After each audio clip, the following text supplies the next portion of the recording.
I'm John Biggs, TechCrunch, CoinDesk, Gizmodo. I did a bunch of stuff. I drink a lot. And I'm a skeptic, right? So I'm kind of a cynic. So I'm going to destroy you guys up here. So you guys have to defend yourselves. But we had an NFT panel that was just on. I want you guys to introduce yourselves, and I want to talk about the definition of a digital collectible. So David, why don't you start? Hey guys, it's David here at LP Crypto. So we're actually an early stage pre-seed seed fund out of New York. We really focus on helping founders go to market in Asia, where I've spent the past 10 years of my life. It was leading global strategy and investments at Huobi, which is one of the larger exchanges in China. And what brings me to this panel is that I actually started the first in-person NFT gallery in New York, 3-story, 13,000 square feet. So yeah, I'd love to talk about the space and share my insights. Hi everyone, Hassan Benahmed, CEO of Kalao. We're an NFT ecosystem built on Avalanche, native on Avalanche. We're also leveraging VR to try to personalize the experience as much as possible. Okay, so let's go back. So let's talk about the definition of a digital collectible specifically, as opposed to just a general NFT. And I think the way the market is looking at this stuff, the Marvel 3D metaverse Marvel character is the same as the Bored Ape. But is that accurate? Would you say that that's accurate? Or are we talking about a different kind of art, a different kind of creation? You wanted to start first. Yeah, I can start. I might come with a crazy definition, but I see the NFTs as a new vehicle to engage with community, with customer. I'm coming from the luxury industry. I'm still advising some of the LVMH maison. They are right now running like a crazy headless chicken, to be honest, trying to find their strategy. They just want to do some drops, from time to time. It reminds me a bit the topic of sustainability. When companies were just trying to do something just to show that they're doing something. But what you see right now is that they're trying to build some strategy to see how they can engage with customers, how they can provide new services, and I think that's why I very much enjoyed the panel just before, because Calvin was highlighting quite a good stuff here with these brands, which is good and very exciting for all of us, because if you remember the start of the e-commerce, where luxury brands were very hesitant and resistant to jump into the e-commerce. They were the last ones to jump in. They are now the first ones to jump in the NFT space. And yeah, I see this as a new vehicle to engage, to provide new services, new personalized services and accesses, and that's going towards the economy of usage, which we see more and more. Who do you engage with? Who are you specifically engaging with? Is the NFT audience different than the digital collectible audience? Sorry? Yeah, it's crazy. The audio is weird. Is the NFT audience different from the digital collectible audience? Yeah, I think. I mean, we will. It's all about adoption at the end of the day, right? So we start with you start with something, right? So what we see right now is definitely what all the collections and the bubbles that they just mentioned before, and that's a certain audience. And as we go and address more use cases of the real economy, as we move towards utility and retail brands and so on, you'll get this adoption and you'll get this new audience, which is for something else than just a self-identity or avatar and something. Okay. So David, tell me about this. Tell me about the gallery. That sounds like you kind of have created something that would showcase this stuff. Yeah. So the idea of the gallery is really just bring like-minded people with a common theme to bring people together in the heart of New York, where art, culture all intertwines, right? So I think beyond sort of just a physical component of it, where we can fit up to, I think, 400 to 500 people at any given time, but also like the more virtual metaverse component, where it's like the ownership of any digital collectible is now able to be seen by millions of people across the world, where people can resonate with that at a much bigger, larger capacity than it is anywhere physically, right? And also it can be very easily accessible and owned by number of purchasers across the world that can sort of cultivate with that type of art and collectible. And what kind of stuff are you showing? What kind of stuff is the most popular, I guess you could say? Yeah, so we actually started the NFT gallery as a DAO, right? So it's a consortium of all the sort of DAO members that are able to contribute to this cause. So it's essentially all the NFTs that's co-owned by myself and a number of the other DAO members within, right? So apes, punks, cool cats, fidenzas, so a bunch of things that people want to display depending on sort of the theme of the event, right? So we'll have, so it's NFT gallery on the first floor, but there's two other stories of other crypto-related events where we host with some of the other institutions and projects in the space like Polygon, like Genesis, TCG, and all sort of the bigger conglomerates within crypto in New York. They've also done an event there, and they want to showcase different theme type of events where we'll host different types of NFT depending on sort of the crowd, and that's what makes it so interoperable is that with NFTs, it's just like anything can be displayed at any moment in time, depending on the cause and the audience. Okay, we can start with you. Is there a Basquiat of this place? Is there an Andy Warhol of this space? Sorry, Is there like a major artist in this space aside from, I guess, Beeple?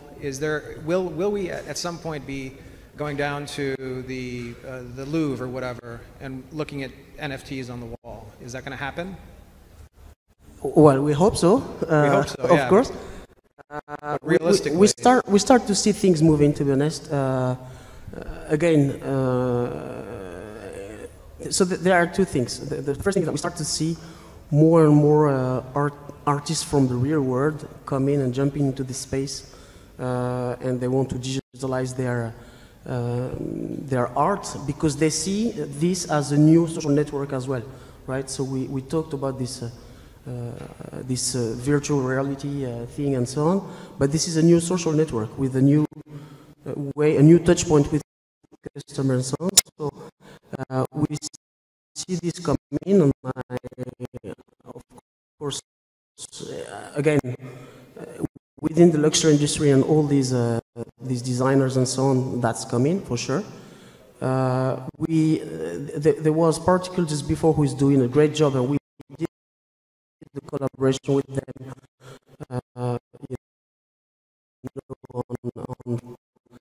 on providing, on trying to provide this experience to the users on how we can bring those particles of these great paintings to the users. We did not see yet, as of yet, on Avalanche this coming, but we're working. Discussions are going. It's still very early stage to be honest on Avalanche. Let's face it, today most of the volume is still on ETH, but there are some ongoing discussions with great artists, which hopefully we see in the next coming month. Yeah, same question. I mean, is there going to be a major artist that eventually gets displayed in the virtual Louvre or something like that? Are you already seeing that happen? Are they percolating out of the depths? Yeah, definitely. I think it's still very early, but it's a lot of the names in the NFT space actually resonate, and it's a lot more recognizable than like in the traditional art space, right? When you mentioned the Louvre, I bet no one here knows more than like 3 paintings that's in the Louvre, when it's like there's like tens of thousands of paintings. Or just have a raise of hand. How many people know more than 3 paintings right now that's being showcased in the Louvre? Okay, like one person. Yeah, I do. Yeah. But yeah, I think in terms of like what is recognizable in the NFT space, or in terms of digital collectibles, like people that collect, they at least know like all the, I guess, the highest ceilings of CryptoPunks or like apes and all of that. But I think that's what makes the space very easily mass marketed, but at the same time be able to be seen by a much bigger community, right? And that ultimately builds a lot more traction. And artists that ultimately come through, like a Beeple or like some of the more up and coming artists, like the guys that did the Fidenza, are people that have extreme upside in really making art that's very much more distributable and can really get much better traction at a much faster time frame, right? So I think it's a much bigger opportunity set even for emerging artists as well. There's maybe just one thing, if you may. There's one thing which is kind of a challenge for these people today, which is the fear of this IP infringement, you know, and the counterfeit and so on. And I think Calvin touched a little bit on that. And what we see is that they're very much afraid of how they can be copied, how they can be counterfeited, what kind of protection do they get. And when you start these discussions with these either companies or artists, they come with a bunch of lawyers and so on, and sometimes they have absolutely no clue of the crypto space and so on, and that's where it's a challenge as well to first educate them and reassure them on how they can jump in the space and address these challenges and risks.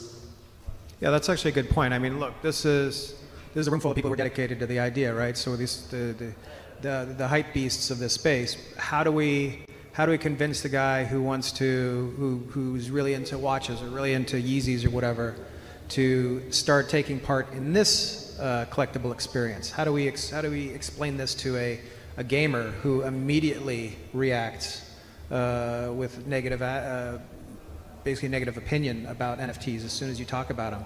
How do you explain that to the normies, I guess you could say? David, you want to start?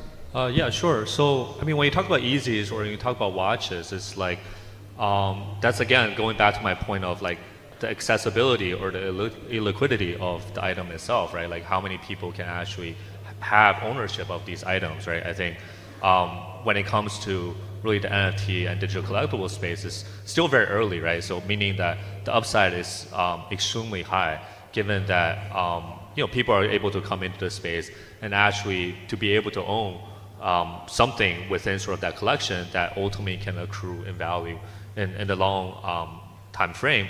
Whereas, you know, for Yeezys and for different, I guess, watches of different brands, it's like it's a lot more subjective. Whereas, given its illiquidity of only so many people being able to purchase it, whereas, you know, for NFTs, especially for the floor, like it's super market dependent, right? Like ultimately there's now tens of thousands, or, you know, I think a couple years down the road, millions of people that ultimately start paying attention, and ultimately it's very market driven, right? And like, you know, the price itself is market determined. So I think ultimately that, you know, ultimately enables people to come into a space easier, but at the same time know that the price they're paying for is dictated, you know, by the market and will continue to grow over time, right? As a product line gets more traction. Thanks, David. Hey, John, real quick, we have Anne from OpenSea just tuned in from the internets. So just want to give her a welcome. And she's joined the panel. Hey, welcome, Anne. I don't know if we can hear you. Yeah, we can't hear it. Oh, we can't hear her. But we see you. But you can do sign language. Do you do ASL? Yeah.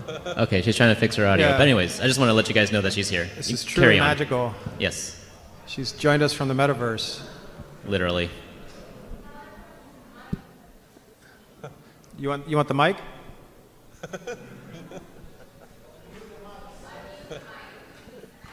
She needs the mic.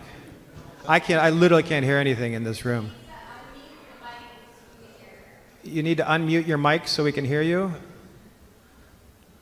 I think she knows that. Yeah, it's like we've been doing Zoom for 2 straight years. Okay, come on now. I've been doing Zoom for 2 straight years. I didn't leave my house. This is the first time I left the States. Yeah, no, maybe. Nothing. You want to act it out, charades? Nothing. Oh, you Gewalt. I say just carry on with your conversation. Yeah, let's keep going. Once we hear her voice, once she pops back we'll up let her again. come back. Yeah. Because I wanted to. Actually, this is a good. All right. So we had a few marketplaces hacked. Vivi actually was hacked, which is very specifically like a comic book / like collectible card marketplace that was just hacked. What does the industry have to do to basically fix that? Because if I'm putting my whatever Omega in a safe deposit box, I don't want it to disappear, right? Instantly. So how do we keep my apes from being stolen? Good question. So the first thing is that as a marketplace, we should not, the NFTs should remain on your wallet, right? So that's the first thing. And that's something we're trying to fix. We're going to fix as well on our side at Calao. So this has to be one main principle. The other thing is that you need to do some pen test work with company, gets your platform audited and tested again and again and again, and that's how you manage to be sure that your platform is safe and so on. So I would say, yeah, two things. First, you should own and keep always your NFTs in your wallet, right? That's the number one rule. And second, just don't assume that you have the best expert and cybersecurity expert in your team. There's always someone smarter than you, and you should stress test your platform outside with the various hackers, companies, and so on. Are there any, like, what's a best practice? Like, if I just get into this space, I can only imagine like some 14-year-old just bought like whatever their CryptoPunk or something like that. I don't think you can afford them anymore. What's the best practice? Is it literally just buying a ledger, like a wallet or something like that, or? Yeah, physical wallet is absolutely key. But then I can't put it on my watch, or I can't put it on my wall. But to potentially, I mean, technically, I guess you could. Sorry. It's all right. No, it didn't make any sense. The line is bad. Yeah, you can. Yeah, you can. But then it's just a copy of a JPEG, and then we're back in the square one. All right. Yeah, go for it. No, I mean, I think it's fine if you just hold up a copy of a JPEG if you're actually the owner of it, right? I think a lot of people have the copy of the Mona Lisa, but like they're actually not the de facto owners of it. I think at the end of the day, that's what's so intrinsic about blockchain technology, is that you're actually able to prove ownership, and then it's something wrong if someone else puts on your sort of your ape or whatever you own that they don't own it. But I think at the end of the day, right, the always best practice is first use some of the more incumbent marketplaces, right? Hopefully did she leave? OpenSea, and like I think really going to where platforms that have exemplified high levels of security and high sort of user traction, and us as a venture firm, we obviously don't buy individual NFTs and collectibles, but we very much invest in the infrastructure, right? So overall, it's a work in progress, but at the end of the day, more and more infrastructure is going to be built out for NFT custody, right? Like NFT marketplaces, and different types of like NFT lending, where we're looking to very much as well. Real quick, tell me about some of what's the criteria for investing in a infrastructure play in the NFT space, in the collectible space? Yeah, so you ultimately it's just like how you invest in like the crypto application space, right? At the end of the day, we want to invest in the infrastructure that all NFTs accrue in value. Can you hear me? Yes. Yes. Okay, finish. The metaverse is early, is all I can say. It's very early. All right, you're gonna answer a question in a second, but David was just finishing. Yeah. So again, like we want to ultimately invest in infrastructure protocols that ultimately allow NFTs and collectibles to accrue in value over time, right? So marketplaces that allow for more global traction, for people to come in and have an easier time in buying and trading their NFTs, like NFT custody or NFT lending protocols that allow you to own an NFT but also rent it out to other people for like utility purposes, right? All the things that ultimately allow different NFTs to actually accrue in value and get it into the hands of many more people down the road, right? Okay, so from the disembodied head's point of view, can you talk to us about the definition of digital collectible versus NFT? And introduce yourself as well, please. Yeah, first of all, thank you, and apologies for being so late. Obviously, some technical difficulties exist in our digital world today still, but my name is Anne. I run special projects at OpenSea. And so obviously very, excited about the space and this talk, and it's been really cool to see what Avalanche is doing in this space as well. I'll say I also came from a layer one before that. I was at the Oasis network, which is a privacy-based network, but have had a lot of admiration for Avalanche over the time as well, just watching them grow and expand and become much more decentralized over time. So very cool to see. Difference between a digital collectible and an NFT. You know, I did hear the earlier conversation, and I guess I would say I don't see them as that different. I think ultimately we're trying to provide ownership to users on a number of different things, and the underlying code to do that in many ways is the same, right? It's this way to provide something that only you own, and then it's how you apply that. So to me, NFTs encompass a broader definition of things, with collectibles being one aspect of that, but I don't see them as that as that different, rather just parallel things that we all can engage with and collect and use and share and buy and sell. It seems like what you're saying is that the NFT is the medium, and then the collectible is the message, right? We're talking about two distinct things, but you can't remove one from the other. All right, so I guess we're pretty close to the end. I just want to know, at what point am I going to be able to buy a really cool hat for like Master Chief in Halo? When I'm going to be able to buy a unique item that I can use in the metaverse, in the common metaverse, that 14-year-olds are using, whatever all kids are playing on a daily basis. When am I going to be able to buy a unique, to me, piece of clothing for my Minecraft avatar or something like that? And I guess, Anna, if you wanted to start with that, very specifically, when is this hitting mainstream? Yeah, I think we're pretty close. I mean, well, I'll frame it this way. I think there's going to be phases of mainstream, right? So even the world you talk about isn't mainstream, but I think we're getting to a place where we're having these milestone moments that really open up new sets of users. So the thing I've been really excited to see when I talk to folks was just at South by Southwest last week. And there's so many people who are entering the blockchain space, the Web3 space, through NFTs and digital collectibles first, rather than the other way around. Like a year ago, what I really heard was people buying crypto and then trying out NFTs or digital collectibles. So I think that's a really good sign. The when can we get this sort of merch and in real life things through NFTs and digital collectibles?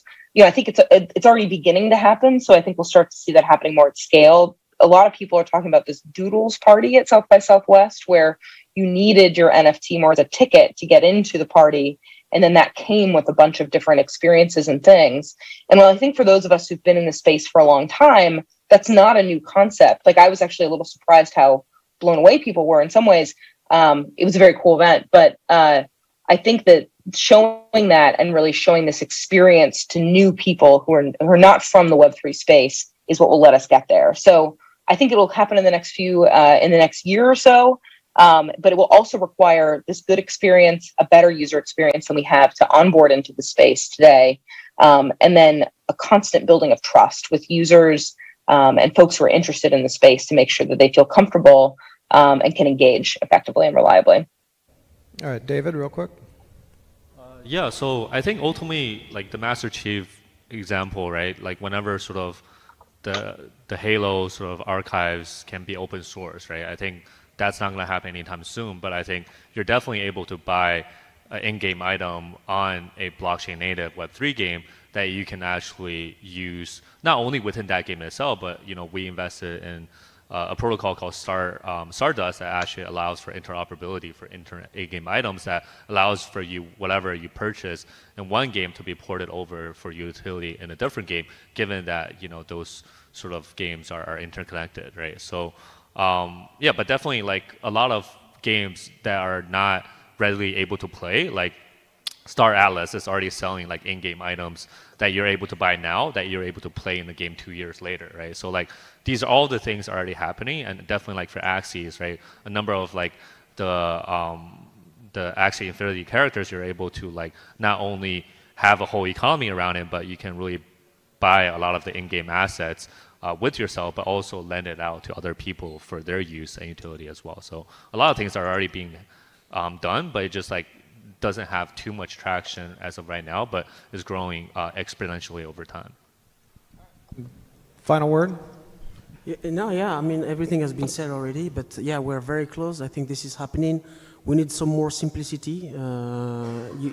We see it in the gaming industry, as you said. We see it in I've said it before, luxury brands are coming with this concept. You'll be able, I think next phase, next step is to personalize your own item with some new capabilities, and that you will be able to import and use wherever you want. And I think we need some standardization, and that's what is missing today. All right, what's your favorite digital collectible, Anna? Oh. Yeah, no, I'm thinking about it. You disappeared for a second. Right now I own more NFTs than I do digital collectibles. So I'd say, in that range, I've got a number that I love. My favorite is a Invisible Friend right now, which I bought because it looks like me. It's fun. All right. I don't think we have any time to. Just real quick, what's your favorite? Yeah, I think it's the Fidenzas, right? Like the most exclusive. But I think ultimately, it's like most people won't be able to have it. But I think at the end of the day, that's what's so unique about NFT art is that, maybe down the road it will be fractionalized. That, any person can be a part owner of something that they love. Like as much as I love the Mona Lisa right now, I can't physically afford it nor be able to buy it, right? So I think that's what, allows for a more global access and for any retail person to obtain something and be an owner of something that they love, right? That's very much capable and possible in the future. What's your favorite? So, that's where I start to think I'm getting old. So either my my ears are going down. What's your favorite? Favorite digital collectible? Oh, all right. I'm a DJ, so I love many. Yeah, I mean, I'm very much into fashion, as you can imagine. So,